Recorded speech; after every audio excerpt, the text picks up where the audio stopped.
Welcome to this explainer. Okay, if you've got a patch of unused land just sitting there empty, you've probably caught yourself wondering if it could, do a bit more than just grow weeds.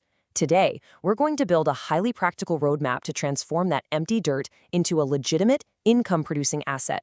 Now, renting out land is a massively popular idea in the passive income space.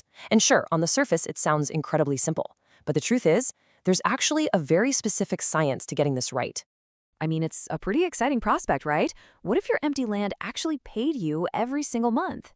But look, before we start mentally cashing those rental checks, we really need to pivot from that romanticized passive income dream to the hardcore, pragmatic realities of property management. Because, as we're going to see, your success absolutely hinges on the specific location, the zoning rules, accessibility, demand, and honestly, what the land can legally be used for in the first place.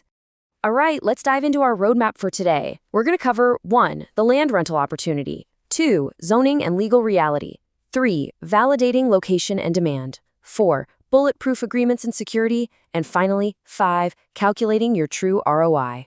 So, let's kick things off with Section 1, the land rental opportunity. Honestly, this is where it gets really exciting. The realization that your land holds serious value exactly as it sits today. It's time to completely shatter a very common misconception, the idea that construction is a strict prerequisite for cash flow. So many folks think they need to take out some massive, scary loan to build a commercial complex or a residential building before they see a single dime of profit. But the source material makes it crystal clear. That is simply not true. You can generate immense value without laying a single brick. Just look at the sheer, mind-boggling variety of ways you can monetize empty space. Depending on the unique characteristics of your property, your lot could host literally anything from a temporary weekend food festival to a massive, long-term renewable energy project. You could lease it out for agriculture, turn it into a paid parking lot, or offer it up for commercial storage and equipment placement. The creative possibilities are wide open. Well, provided you follow the rules, of course. And that brings us to our next point. We need to pump the brakes just a bit for Section 2, zoning and legal reality. Here is the absolute most crucial thing to remember. Never, ever assume that simply because your name is on the deed, you can automatically just operate any business activity on it. You have got to understand your land's specific legal classification. Zoning laws, environmental restrictions, land use classifications. These dictate literally every single thing you are legally allowed to do with that property. This means you have some homework to do, folks. Before you even think about approaching a potential tenant or, slapping an ad on the internet, you absolutely must verify the applicable local rules. You've got to clear building permissions, you need to understand local taxes, and definitely check out the access road regulations. Getting a qualified professional or just contacting local authorities to confirm these details early on, that is going to save you from massive, and I mean massive, legal headaches down the road. Okay, so with the legalities totally out of the way, we arrive at Section 3, validating location and demand. We have to take a brutally honest look at where your land actually is and who out there actually wants to use it. Because at the end of the day, location entirely dictates your market. You obviously can't force a commercial parking lot into a rural farming zone. And conversely, you wouldn't want to use highly visible premium land near a busy commercial road just to grow a tiny patch of vegetables. Land right on a busy road opens up completely different opportunities, like parking or storage, compared to agricultural land situated miles from town. You have to match the use to the geography. It's like fitting puzzle pieces together. But keep in mind, location isn't just a dot on a map. It's heavily about accessibility. Let's look at these practical needs for a second. A prospective tenant might absolutely love your spot, but if there is no practical road access, or drainage, or water, or electricity, well, the property becomes instantly way less useful to them. If a business wants to store heavy equipment, they need a proper, sturdy road. If they want to host an event, they're going to need power and secure fencing. It's the basics that make or break the deal. So how exactly do you figure out what to charge and what to offer? You validate the demand using a 3-step process. First up, research comparable local properties. Second, get out there and talk to the people around you, nearby businesses, local residents.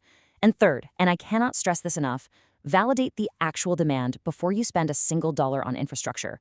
Seriously, don't just copy-paste a rental price you saw in another city. Local demand is what determines what people are realistically willing to pay. If you think there's a huge need for a parking lot, go ask the local businesses before you pay to pave the whole thing. All right, once you actually find a tenant and validate what they intend to do, you are entering the most critical phase of this entire process. Section 4, bulletproof agreements and security. Listen, you have to treat your land like a serious business. Relying on a friendly handshake is a massive, massive vulnerability.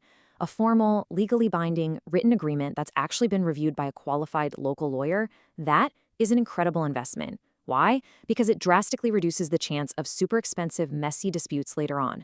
Handshakes are great for introductions, not for real estate. Your agreement absolutely must legally define several key elements. It's really not just about the monthly rent check.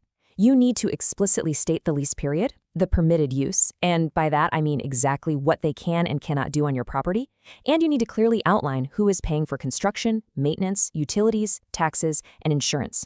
The whole shebang needs to be locked down tight in writing. And you've got to think long-term here. You must address what happens to tenant-installed signage, or storage structures, or fencing if the lease simply expires. Who is actually responsible for tearing them down? And crucially, what happens if the tenant just stops paying? Never ever sign a long-term agreement just because someone is promising you guaranteed high returns without fully understanding these exact exit conditions. Okay, finally, it's time to do the math. Section 5, calculating your true ROI. We really need to separate the flashy headline revenue from your actual take-home profit. I mean, earning 20,000 rupees a month sounds fantastic as a headline number, right? But you have to systematically subtract your hidden property-related costs. You've got property taxes, ongoing maintenance, security costs, brokerage fees, legal expenses, and of course any upfront infrastructure investment you had to make just to get the land ready. It adds up fast. Think about the initial capital you might need to deploy. Let's say you spend 5 lakh preparing the land with lighting, new fencing, and access controls just to attract a solid commercial tenant. Well, you must calculate exactly how many months of rent it is going to take just to break even and recover that initial investment. When you're comparing your options, keep this in mind. A higher monthly rent isn't always better. You should always compare the expected income against the required management effort, the upfront cost, and the regulatory risk involved. For instance, agricultural leasing might only offer a modest income, but it's a very low risk and highly stable.